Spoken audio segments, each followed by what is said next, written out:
여러분 혹시 이런 분 주변에 계시지 않으세요? 몸무게는 정상인데, 아니 오히려 마른 편인데 당뇨 진단을 받으신 분, 나는 살도 안 쪘는데 왜 당뇨지 하시면서 황당해 하시는 분들 말이에요. 저는 서울에서 30년 넘게 내분비내과 전문의로 일하고 있는 박진수입니다. 오늘 여러분께 정말 중요한 이야기를 하나 해드리려고 합니다. 바로 마른 당뇨에 관한 이야기입니다. 많은 분들이 당뇨는 비만한 사람들만 걸리는 병이라고 생각하시는데요. 이건 정말 위험한 오해입니다. 제가 왜 오늘 이 주제를 가지고 나왔냐면요. 지난주에 정말 가슴 아픈 일이 있었습니다. 50대 중반의 한 환자분이 응급실로 실려 오셨어요. 당뇨합병증으로 인한 급성 심근경색이었습니다. 그분은 평생 마른 체형이셨고 본인은 물론이고 가족들도 당뇨를 전혀 의심하지 않았어요. 우리 아버지는 늘 말랐는데요. 당뇨는 뚱뚱한 사람들이나 걸리는 거 아닌가요? 아드님이 저한테 이렇게 물으시더라고요. 저는 그 순간 정말 답답했습니다. 이런 오해 때문에 얼마나 많은 분들이 제때 치료를 받지 못하고 계실까? 그래서 오늘 이 영상을 준비했습니다. 이 영상 끝까지 보시면 여러분과 여러분 가족의 건강을 지킬 수 있는 결정적인 정보를 얻으실 수 있습니다. 특히 마지막에 말씀드릴 세 번째 해결 방법은 정말 놀라우실 거예요. 제가 28년 동안 환자분들을 진료하면서 가장 효과가 좋았던 방법이거든요. 그런데 이 방법은 대부분의 의사들도 환자들한테 자세히 설명하지 않습니다. 왜냐하면 약 처방보다 훨씬 복잡하고 시간이 오래 걸리거든요. 하지만 효과는 약보다 훨씬 좋습니다. 제 환자분 중에는 이 방법으로 약을 완전히 끊으신 분도 계세요. 그 이야기는 나중에 자세히 말씀드리겠습니다. 자, 그럼 지금부터 마른 당뇨의 모든 것을 파헤쳐 보겠습니다. 오늘은 제가 30분 정도 분량으로 말씀드릴 텐데요. 30분이 조금 길게 느껴지실 수 있지만 이 시간이 여러분의 30년 더 건강한 노후를 결정한다 생각하시고 끝까지 집중해서 들어주시면 감사하겠습니다. 먼저 실제 사례 하나를 말씀드리겠습니다. 지난해 9월 고양시에 사시는 62세 남성 환자분이 제 진료실에 오셨어요. 키는 172cm, 몸무게는 58kg, BMI로 따지면 19.6으로 정상 체중보다 오히려 낮은 편이었습니다. 얼굴도 야위셨고 팔다리도 가늘었어요. 누가 봐도 살찐 사람이 아니었습니다. 옷을 입으면 더 말라 보이셨죠. 그런데 이 환자분의 공복 혈당이 무려 178이었어요. 당화혈색소는 8.2%, 정상 당화혈색소가 5.7% 미만이니까 거의 배가 넘는 수치였습니다. 정민수 씨는 제게 이렇게 말씀하셨습니다. 선생님, 저는 평생 마른 체형이었어요. 젊었을 때도 말랐고 지금도 마른데요. 술도 안 하고 담배도 안 피우고 운동도 꾸준히 했는데 어떻게 당뇨가 올 수 있나요? 제 친구들은 다 저보다 뚱뚱한데 혈당은 정상이래요. 이게 말이 됩니까? 의사 선생님이 잘못 본 거 아닙니까? 정민수 씨는 정말 억울해 하셨어요. 본인은 평생 건강관리를 잘했다고 생각하셨거든요. 실제로 이분은 매일 아침 30분씩 걷기 운동을 하셨고 식사도 규칙적으로 하셨어요. 그런데 왜 당뇨가 온 걸까요? 여러분, 이게 바로 마른 당뇨의 무서운 점입니다. 우리가 알고 있던 당뇨의 상식이 완전히 틀렸다는 거죠. 텔레비전만 켜도 당뇨 광고에 나오는 사람들은 다 배가 나온 중년 남성들이잖아요. 건강 프로그램에서도 살을 빼세요, 뱃살을 줄이세요, 이런 얘기만 하고요. 그래서 사람들은 나는 말랐으니까 당뇨는 걱정 없어, 이렇게 생각합니다. 이게 바로 가장 위험한 함정입니다. 저는 진료실에서 이런 환자분들을 정말 많이 만납니다. 일주일에 적어도 두세 분은 마른 체형인데 당뇨 진단을 받고 오세요. 그분들이 공통적으로 하시는 말씀이 있어요. 선생님, 저는 살이 없는데 어떻게 당뇨가 왔어요? 이해가 안 돼요. 그럼 마른 당뇨는 정확히 뭘까요? 의학적으로 마른 당뇨는 체질량 지수 23 미만이면서 당뇨를 앓고 있는 경우를 말합니다. 체질량 지수는 몸무게를 키의 제곱으로 나눈 값이에요. 예를 들어 키가 170cm면 몸무게가 66kg일 때 체질량 지수가 23입니다. 그러니까 키 170cm에 몸무게 66kg보다 적게 나가면서 당뇨가 있으면 마른 당뇨인 거예요. 키가 165cm면 63kg 미만, 키가 160cm면 59kg 미만일 때 마른 당뇨로 분류됩니다. 여기서 정말 충격적인 통계 하나 말씀드리겠습니다. 2019년 서울대학교 연구팀이 한국인 당뇨 환자 5만 명을 대상으로 조사한 결과를 발표했는데요. 한국인 당뇨 환자의 약 30%가 정상 체중이거나 저체중이었습니다. 10명 중 3명이 마른 당뇨라는 얘기예요. 더 놀라운 건 50대 이상으로 범위를 좁히면 이 비율이 35%까지 올라간다는 겁니다. 거의 3명 중 1명이 마른 당뇨인 거죠. 이 수치는 서양인들과 비교하면 거의 3배나 높은 수치입니다. 미국이나 유럽의 경우 당뇨 환자 중 마른 당뇨는 10% 정도밖에 안 됩니다. 그들은 대부분 비만으로 인한 당뇨거든요. 그럼 왜 우리나라에서는 이렇게 마른 당뇨가 많을까요? 이게 정말 중요한 질문입니다. 그 이유는 바로 우리 동양인, 특히 한국인의 췌장 기능과 관련이 있습니다. 서양인들의 당뇨는 대부분 비만으로 인한 인슐린 저항성 때문에 발생합니다. 쉽게 말해서 인슐린은 충분히 나오는데 몸이 그 인슐린에 반응을 안 하는 거죠. 살이 많이 찌면 지방세포에서 여러 가지 염증 물질이 나오는데 이게 인슐린의 작용을 방해합니다. 마치 자물쇠에 열쇠를 꽂았는데 문이 안 열리는 것처럼 인슐린이라는 열쇠는 있는데 세포라는 문이 안 열리는 거예요. 그래서 서양에서는 살만 빼면 당뇨가 좋아진다, 이런 말이 맞아떨어지는 경우가 많아요. 실제로 비만 수술을 받고 체중을 많이 줄인 사람들 중에 당뇨가 완치되는 경우도 있습니다. 그런데 우리 한국인들은 조금 다릅니다. 췌장에서 인슐린 자체를 만들어내는 능력이 서양인들보다 약해요. 2021년 연세대학교 의과대학 차봉수 교수팀의 연구에 따르면 한국인의 평균 췌장 베타세포 기능이 서양인의 약 70% 수준이라고 합니다. 베타세포는 췌장에서 인슐린을 만드는 세포예요. 서양인들은 베타세포가 100개 있다면 우리는 70개밖에 없는 셈이죠. 그러니까 우리는 태어날 때부터 인슐린 분비 능력이 약간 부족한 상태로 태어나는 겁니다. 이게 유전적인 차이예요. 그럼 왜 이런 차이가 생긴 걸까요? 학계에서는 이렇게 설명합니다. 오랜 세월 동안 우리 조상들은 쌀을 주식으로 먹으면서 고탄수화물 식단에 적응해 왔어요. 쌀밥, 국수, 떡 이런 음식들을 주로 먹었죠. 그런데 이런 음식들은 혈당을 천천히 올립니다. 급격하게 많은 인슐린이 필요하지 않았던 거예요. 그래서 우리 몸은 인슐린을 조금씩 꾸준히 분비하는 방식으로 진화했습니다. 그런데 최근 50년 사이에 식단이 급격하게 서구화되면서 육류 섭취가 늘고 가공식품이 늘어났습니다. 빵, 과자, 피자, 햄버거 이런 음식들이 우리 식탁에 올라오기 시작한 거죠. 이런 음식들은 혈당을 급격하게 올립니다. 많은 양의 인슐린이 빠르게 필요한 거예요. 우리 몸은 아직 이런 급격한 변화에 적응하지 못한 겁니다. 특히 췌장이 감당하기 힘든 상황이 된 거죠. 여기에 운동량까지 줄어들었잖아요. 옛날에는 농사일, 집안일로 하루 종일 몸을 움직였는데 지금은 대부분 앉아서 일하고 앉아서 생활합니다. 차를 타고 이동하고 집에서는 소파에 앉아서 텔레비전을 보고 컴퓨터나 스마트폰을 하죠. 하루 종일 앉아 있는 시간이 10시간이 넘는 분들도 많습니다.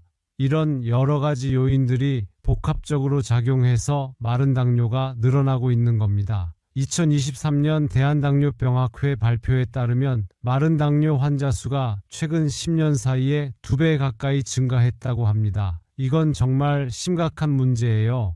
여기서 중요한 질문 하나 드릴게요. 그럼 왜 어떤 사람은 마른데도 당뇨가 생기고 어떤 사람은 괜찮은 걸까요? 똑같이 마른 체형인데 어떤 사람은 혈당이 정상이고 어떤 사람은 당뇨인 이유가 뭘까요? 이 답은 잠시 후에 말씀드리겠습니다. 왜냐하면 이게 바로 마른 당뇨를 예방하고 치료하는 핵심 비밀이거든요. 그 전에 먼저 마른 당뇨가 왜 더 위험한지부터 말씀드려야 할 것 같아요. 이 부분을 이해하셔야 나중에 제가 말씀드리는 해결 방법의 중요성을 제대로 아실 수 있습니다. 그리고 이 부분을 모르고 계시면 정말 큰일 날 수 있어요.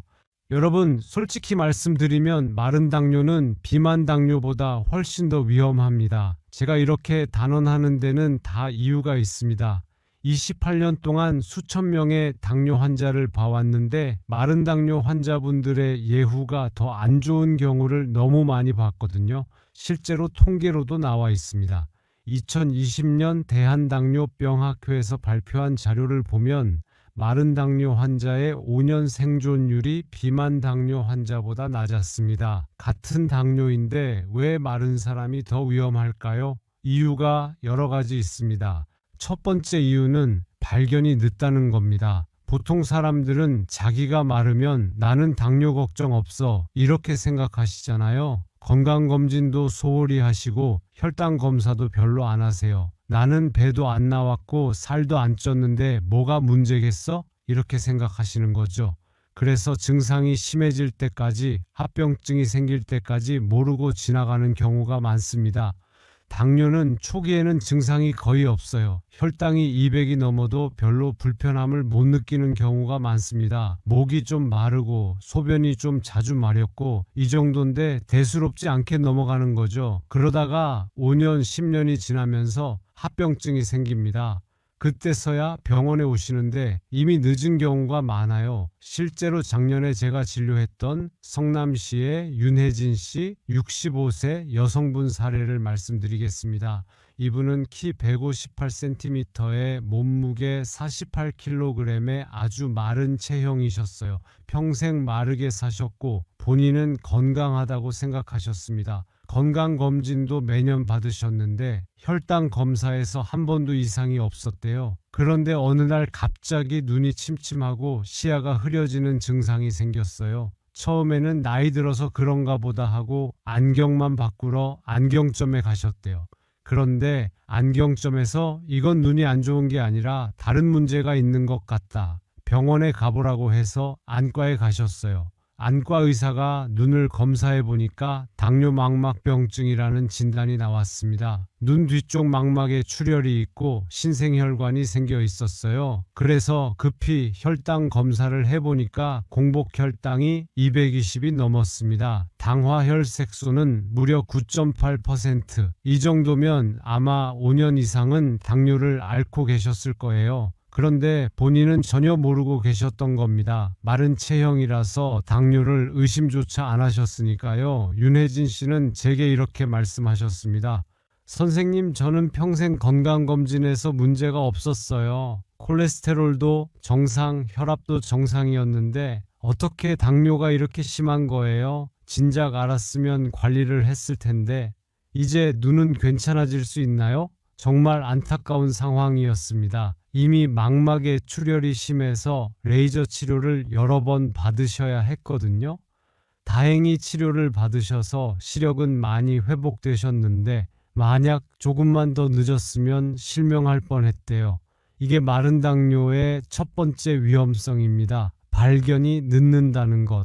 두 번째 이유는 치료가 더 어렵다는 겁니다. 비만 당뇨는 어떻게 보면 치료 방향이 명확해요. 체중만 줄이면 됩니다. 실제로 비만 당뇨 환자분들이 체중을 10kg만 줄여도 혈당이 확 떨어지는 경우가 많습니다. 심지어 약을 끊을 수 있는 경우도 있어요. 저희 병원에 오시는 비만 당뇨 환자분들 중에 체중 감량 수술을 받고 당뇨가 완치된 분들도 계세요. 그런데 마른 당뇨는 어떻게 할까요?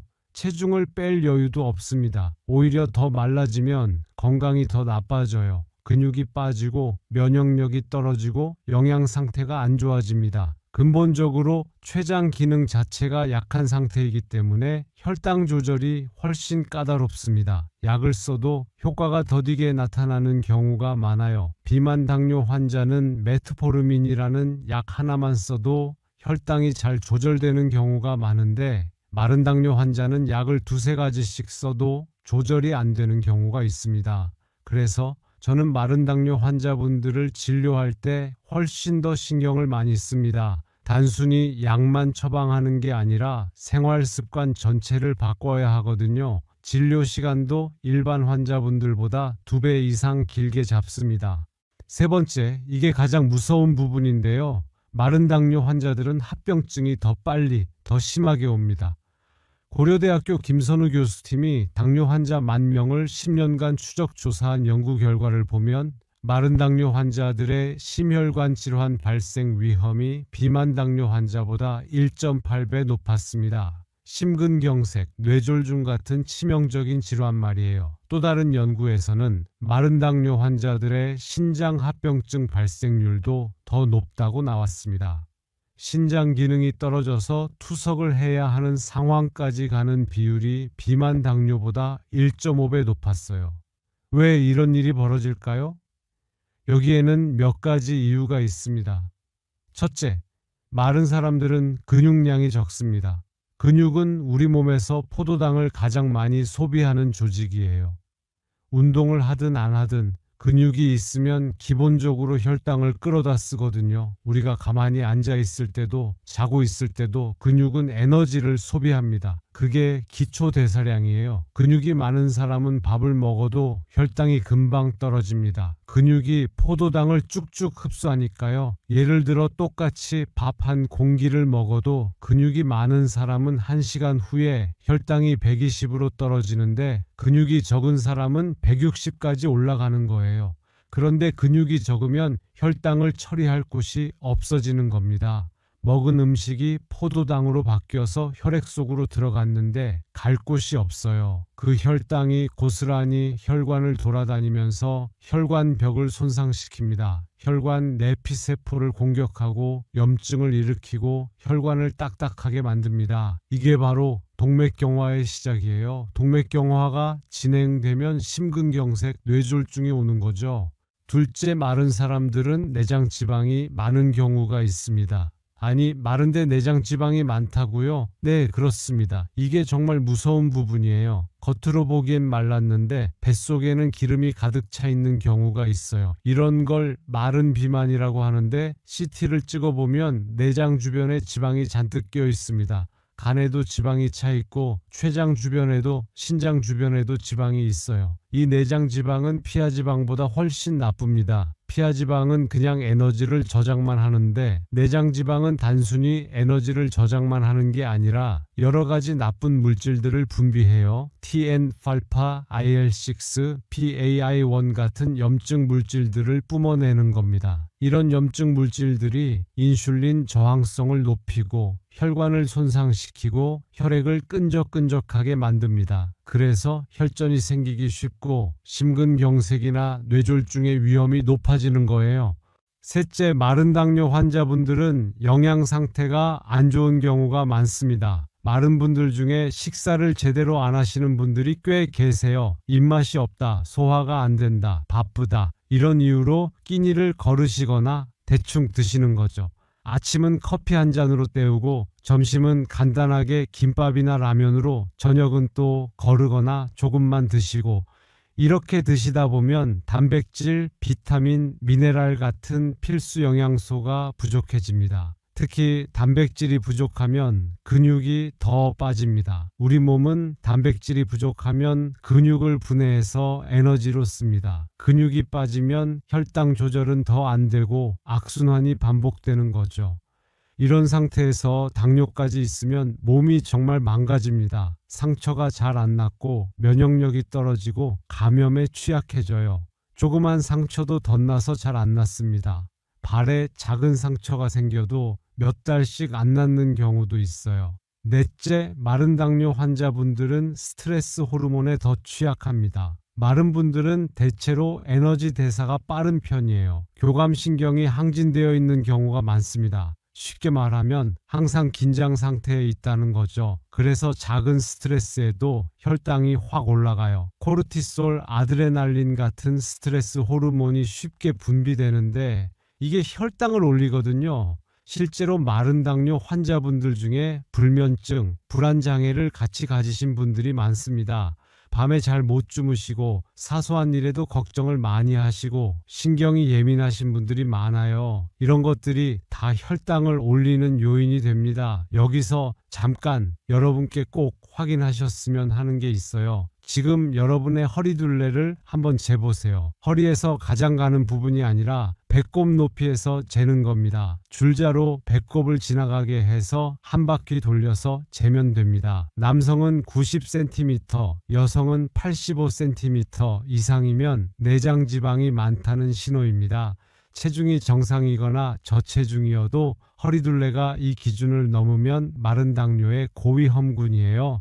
실제로 수원에 사시는 강태영 씨, 66세 남성분은 몸무게는 65kg으로 정상이었는데 허리둘레가 94cm였어요. 키가 168cm니까 체질량 지수는 23으로 딱 정상이었습니다. 그런데 CT를 찍어보니 내장 지방이 상당히 많았고 결국 당뇨 진단을 받으셨습니다. 이분이 저한테 이렇게 말씀하셨어요.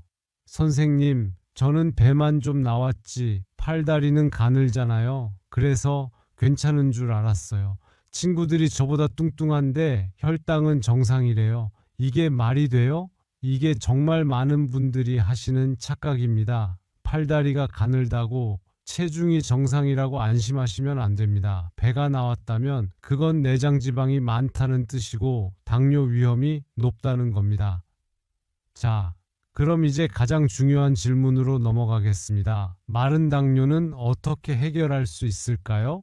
여기서부터가 정말 중요합니다. 집중해서 들어주세요. 첫 번째 해결 방법은 근육을 만드는 겁니다. 아니, 선생님, 저는 이미 마른데 어떻게 근육을 만들어요? 운동하면 더 말라지는 거 아니에요? 나이도 많은데 무슨 근육을 만들어요? 이렇게 생각하실 수 있어요. 많은 분들이 이런 오해를 하고 계십니다. 제 진료실에서도 이런 말씀을 정말 자주 듣습니다. 그런데 여기에 핵심 비밀이 있습니다. 마른 당뇨를 치료하는 데 있어서 근육만큼 중요한 게 없습니다. 단언컨대 근육이 없으면 마른 당뇨는 절대 좋아지지 않아요. 약을 아무리 먹어도 근육이 없으면 혈당 조절이 안 됩니다. 왜 그럴까요? 근육은 우리 몸의 혈당 저장고입니다. 근육세포 안에는 글리코겐이라는 형태로 포도당이 저장되어 있어요. 근육량이 많으면 많을수록 더 많은 혈당을 저장할 수 있습니다. 예를 들어 근육이 10kg인 사람과 15kg인 사람이 같은 양의 밥을 먹으면 15kg인 사람의 혈당이 훨씬 덜 올라가요. 근육이 혈당을 더 많이 흡수하니까요. 그리고 근육은 인슐린 없이도 포도당을 흡수할 수 있어요. 이게 정말 중요한 포인트예요.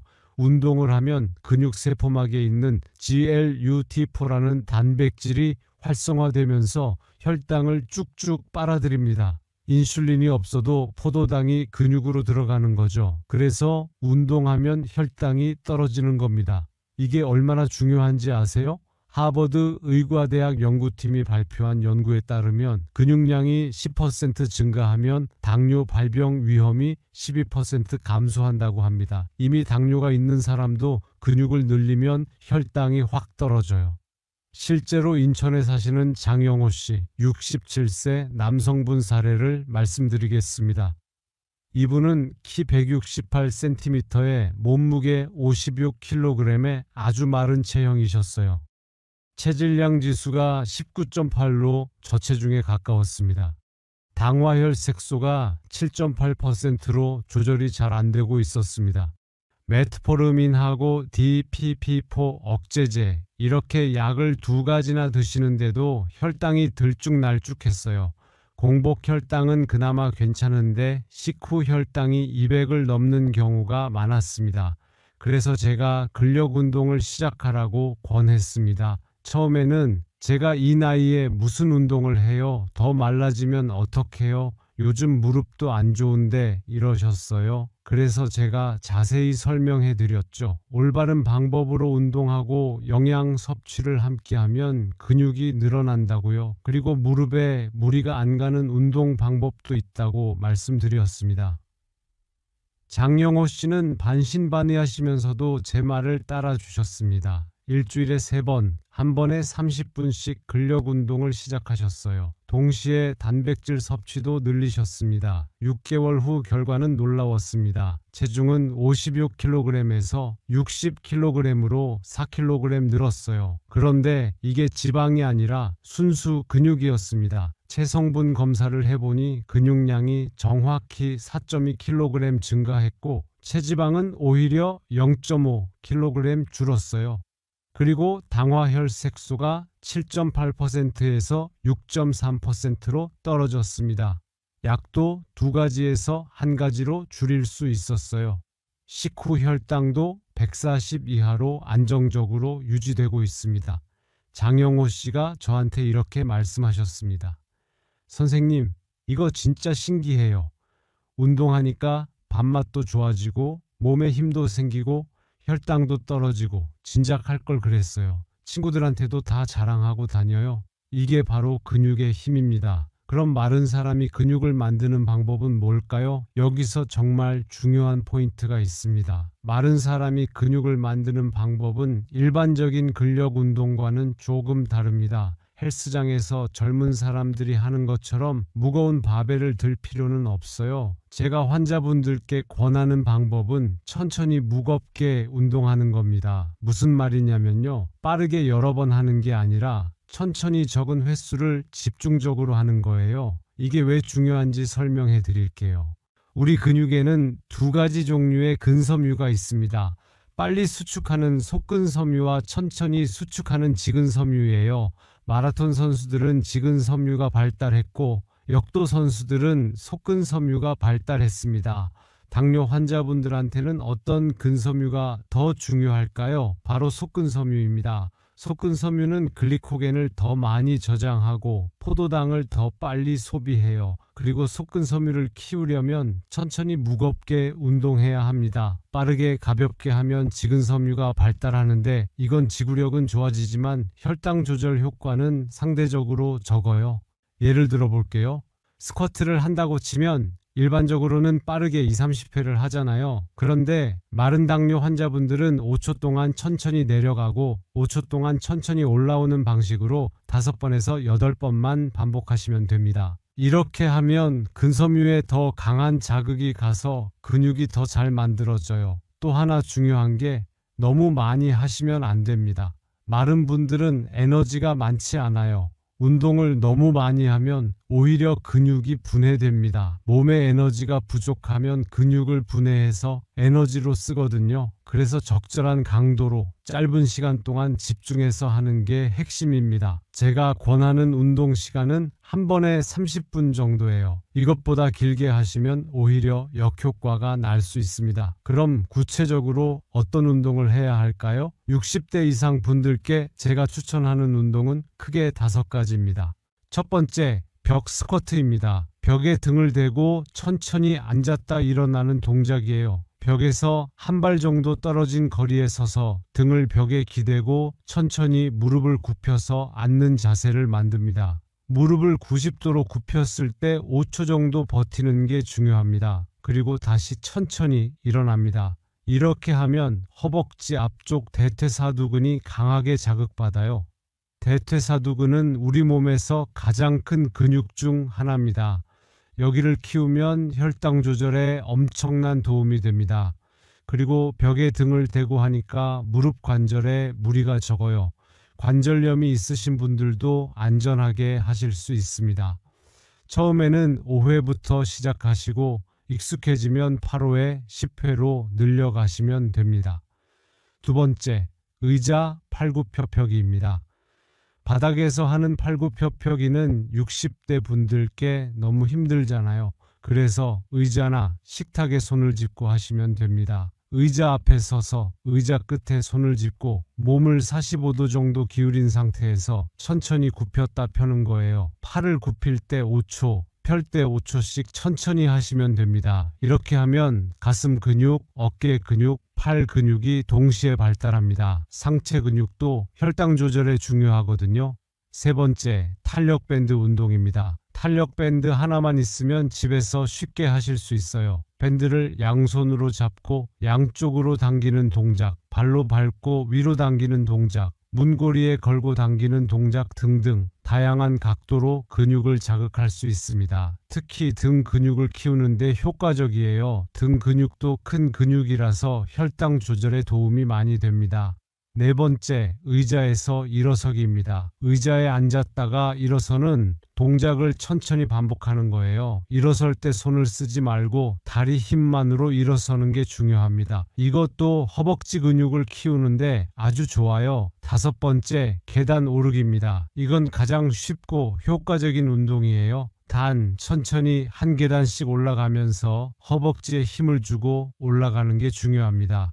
빠르게 올라가면 유산소 운동이 돼버려요. 천천히 올라가야 근력 운동이 됩니다. 한 계단 올라가는데 5초 정도 걸린다고 생각하시면 됩니다. 하루에 5층 정도만 올라가셔도 충분합니다. 여기서 정말 중요한 포인트 하나 더 말씀드릴게요. 운동은 반드시 식후 30분에서 1시간 사이에 하셔야 합니다. 이게 정말 중요해요. 왜냐하면 식후에 혈당이 가장 많이 올라가는데 이때 운동을 하면 근육이 그 혈당을 바로바로 소비하거든요.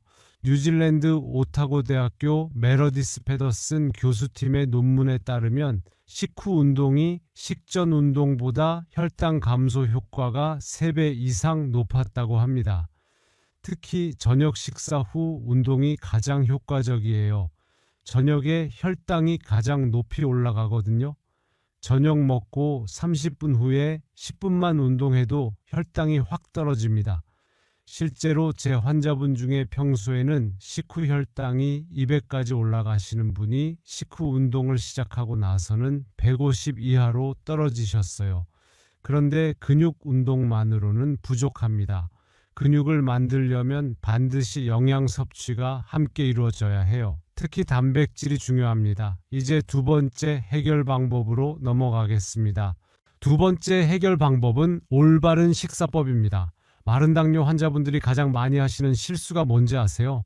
나는 살이 없으니까 아무거나 많이 먹어야지 이렇게 생각하시는 거예요. 이건 정말 위험한 생각입니다. 마른 당뇨 환자분들은 양보다 질이 훨씬 중요합니다. 무조건 많이 먹는다고 근육이 생기는 게 아니에요. 오히려 잘못 먹으면 내장 지방만 늘어나고 혈당만 올라갑니다. 그럼 어떻게 먹어야 할까요? 먼저 단백질 섭취량을 늘려야 합니다. 마른 당뇨 환자분들은 체중 1kg당 1.2에서 1.5g의 단백질이 필요해요. 일반인은 1kg당 0.8g 정도면 되는데 근육을 만들어야 하는 당뇨 환자는 더 많이 드셔야 합니다. 예를 들어 60kg이면 하루 72에서 90g의 단백질을 드셔야 합니다. 이게 어느 정도 양이냐면요. 계란 한 개에 단백질이 약 6g 들어있어요. 닭가슴살 100g에 약 23g, 두부 한 모에 약 16g 정도 들어있습니다. 소고기 100g에 약 20g, 생선 100g에 약 20g 정도예요. 그러니까 하루에 계란 2개, 닭가슴살 100g, 두부 반 모 정도는 드셔야 한다는 겁니다. 그런데 여기서 정말 중요한 포인트가 있습니다. 단백질을 한 끼에 몰아서 먹으면 안 된다는 거예요. 우리 몸은 한 번에 흡수할 수 있는 단백질량이 정해져 있습니다. 한 끼에 30g 정도가 최대예요. 그 이상 먹으면 소변으로 배출되거나 지방으로 저장됩니다. 그래서 아침, 점심, 저녁 골고루 나눠서 드셔야 합니다. 제가 추천하는 단백질 식품과 섭취 방법은 이렇습니다. 아침에는 계란 2개를 드세요. 삶은 계란이든 프라이든 스크램블이든 상관없어요. 계란은 완전 단백질이면서 소화 흡수가 빨라서 아침에 먹기 좋습니다. 게다가 계란에는 비타민 D도 풍부해요. 비타민 D는 근육 합성에 중요한 역할을 합니다. 특히 노년층은 비타민 D가 부족한 경우가 많은데 계란으로 보충하실 수 있어요. 점심에는 생선이나 닭가슴살 100g을 드세요. 고등어, 삼치, 연어 같은 등푸른 생선이 특히 좋습니다. 오메가3 지방산이 풍부해서 염증을 줄이고 인슐린 감수성을 높여줘요. 닭가슴살은 지방이 적고 단백질이 많아서 좋습니다. 저녁에는 두부 반, 모나 콩 요리를 드시면 됩니다. 된장찌개, 순두부찌개, 콩자반 이런 거요. 저녁에는 소화가 빠른 식물성 단백질이 좋습니다. 밤에 소화가 안 되면 숙면을 방해하거든요. 그 다음으로 중요한 게 탄수화물입니다. 많은 분들이 당뇨면 탄수화물을 아예 안 먹어야 하는 거 아니에요? 이렇게 물어보세요. 절대 그렇지 않습니다. 특히 마른 당뇨 환자분들은 탄수화물을 적절히 드셔야 해요. 왜냐하면 근육을 만들려면 에너지가 필요하거든요. 탄수화물이 없으면 운동을 해도 근육이 안 만들어집니다. 오히려 기존 근육이 분해되면서 에너지로 쓰여요. 다만 어떤 탄수화물을 먹느냐가 중요합니다. 백미, 흰빵, 면 같은 정제 탄수화물은 피하셔야 합니다. 이런 음식들은 혈당을 급격하게 올려요. GI 지수가 높다고 하는데 먹고 30분 만에 혈당이 확 올라갑니다.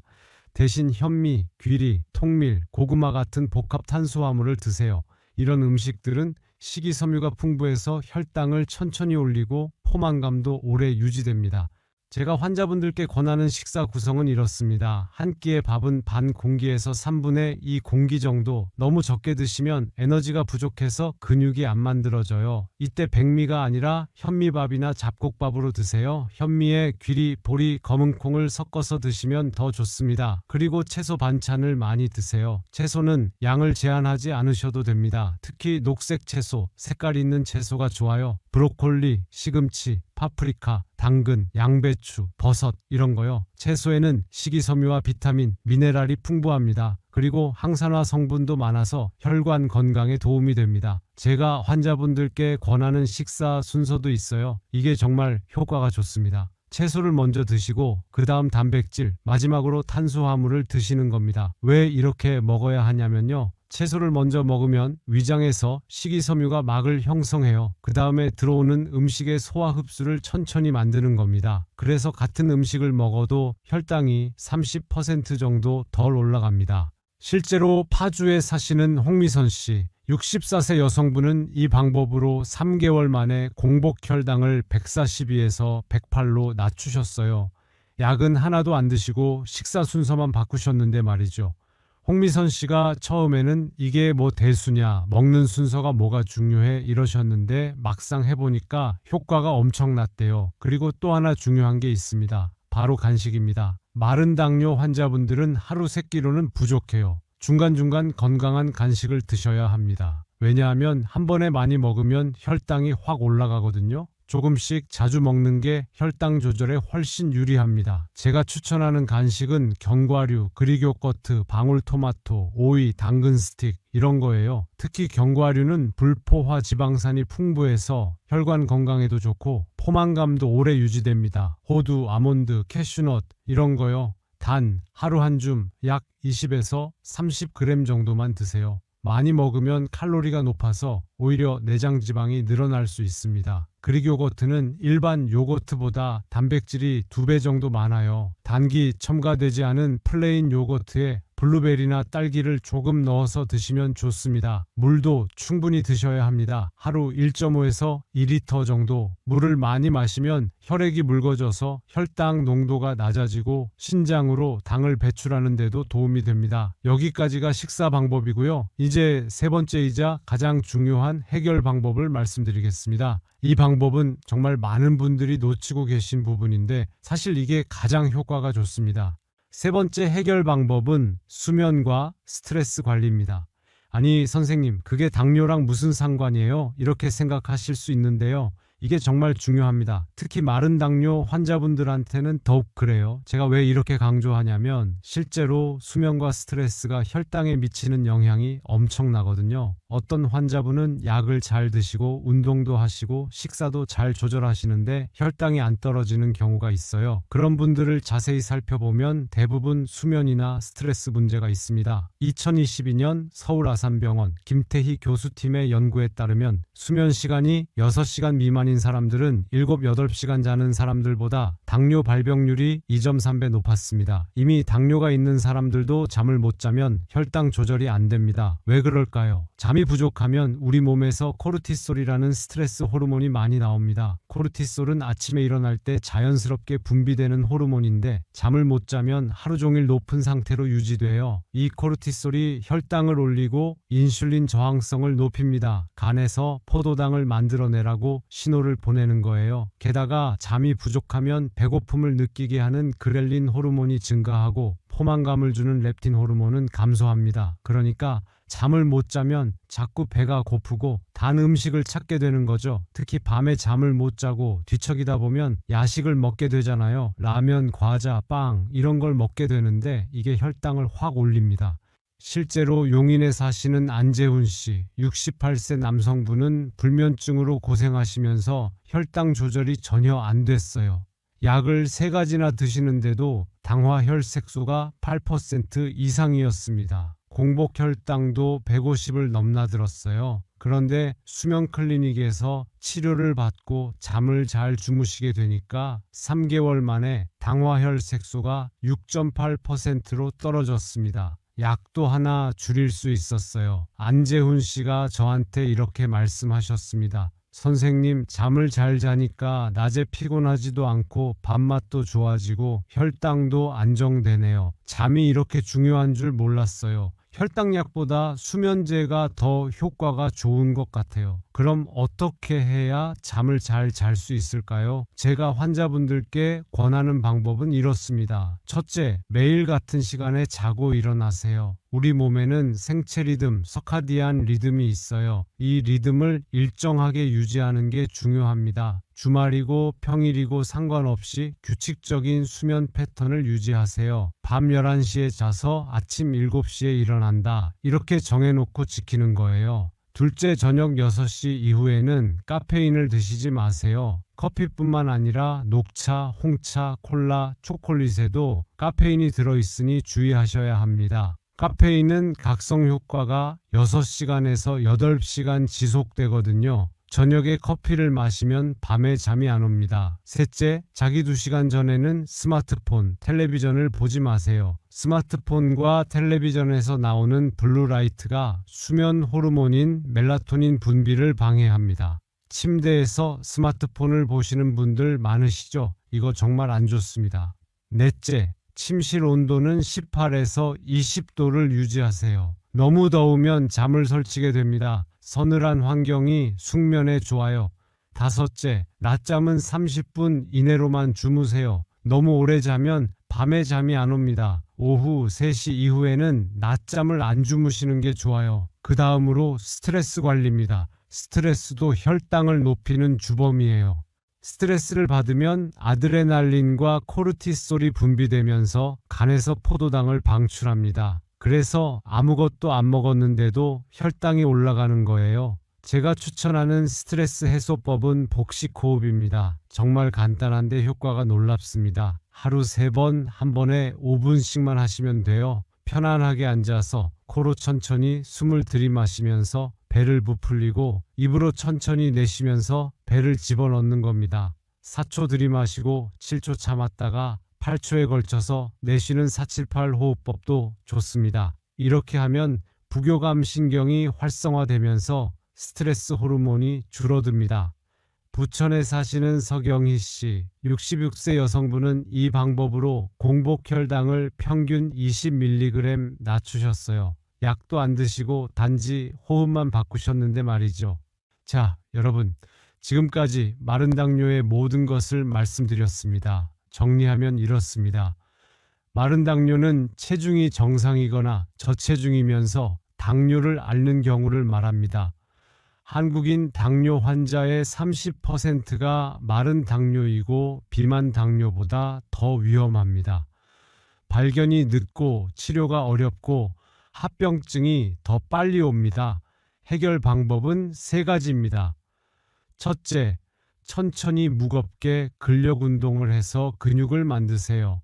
특히 식후 30분에서 1시간 사이에 운동하는 게 효과적입니다.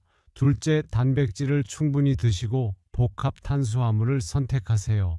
채소, 단백질, 탄수화물 순서로 드시는 것도 잊지 마세요. 셋째, 하루 7시간에서 8시간 충분히 주무시고 복식 호흡으로 스트레스를 관리하세요.